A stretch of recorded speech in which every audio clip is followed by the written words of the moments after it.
9 ராகு. அப்பா பெரிய கோபக்காரர். எப்படி?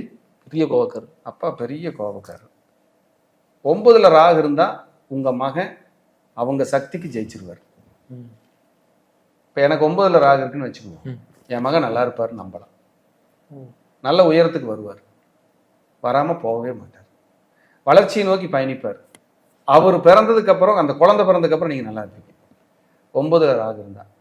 சேஷாத்திரின்னு ஒரு சித்தர் இருக்காரு திருவண்ணாமலை கிரிவல பாதையில. இந்த யாருக்கெல்லாம் 9ல் ராகு இருக்கோ சேஷாத்திரி மகரிஷி வழிபாடு சிறந்தது. சேஷாத்திரி ஜீவசமாதி போயிட்டு வர்றது நல்லது. சூப்பரா வேலை செய்யும். 9ல் ராகு வந்து தகப்பனாருக்கு ஏதாவது? ஆமா, தகப்பனாருக்கு வளர்ச்சி இருக்காது, போராடிக்கிட்டே இருப்பார். சில கெட்ட பழக்கத்துக்கெல்லாம் அடிமையாகி அவங்க அப்பா அப்புறம் மீண்டு வருவார். ஏன் ஜாதகரே கெட்ட பழக்கத்துக்கு அடிமையாக மீண்டு வருவார் இந்த 9ல் இருக்கிறாங்க. ஆனா மீண்டுருவாருங்கிறதா இங்க முக்கியம். ஏன்னா 9ஆம் இடம்ங்கிறது உங்களுக்கு பாக்கியம் இல்லையா? ராகு போய் பாக்கியஸ்தானத்தில் இருக்கிறது பாட்டனார் செஞ்ச புண்ணியத்துல உன் பிறவி இருக்குன்னு அர்த்தம். எப்படி பாருங்க, பாட்டனார் செஞ்ச புண்ணியத்துல உங்க பிறவி வந்திருக்குன்னு அர்த்தம். உங்களுக்கு புண்ணியம் ஒட்டிக்கிட்டு இருக்குங்கிறதுல மாற்றுக்கிறதுக்கு இடமே இல்லை.